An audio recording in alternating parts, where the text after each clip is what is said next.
அம்மாலாம் சின்ன வயசுல இந்த பச்சை பயிறு கொடுக்குறப்போ வந்து பாத்தீங்கன்னா ஐயோ இதெல்லாம் வேணாம் அப்படின்னு தான் நான் சொல்லுவேன். ஆனா பச்சை பயிறு சாப்பிடுறதன் மூலம் அவ்வளோ நன்மைகள் வருது மக்களே.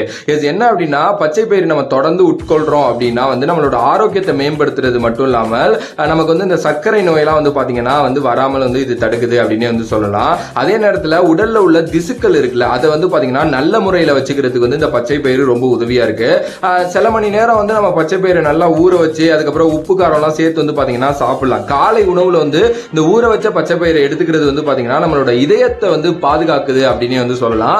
அதே நேரத்தில் பச்சை பயிரை தொடர்ந்து சாப்பிடுறது மூலம் நமக்கு வந்து பாத்தீங்கன்னா அது ஒரு எனர்ஜி பூஸ்டராகவும் வந்து பாத்தீங்கன்னா இருக்குது. அட் த சேம் டைம் வயிறுல ஏற்படுற சில தேவையில்லாத விஷயங்களை வந்து பாத்தீங்கன்னா அந்த பச்சை பயிறு தடுத்து நிப்பாட்டுது அப்படின்னு வந்து சொல்லலாம்.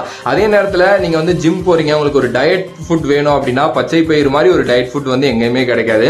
கலோரிஸ்லாம் அதுல பெருசா இல்லை. நீங்க வந்து பாத்தீங்கன்னா ஸ்நாக்ஸாகவும் எடுத்துக்கலாம், ஃபுட்டாகவும் வந்து பாத்தீங்கன்னா எடுத்துக்கலாம். அவ்வளவு நல்ல விஷயங்கள் இருக்கு.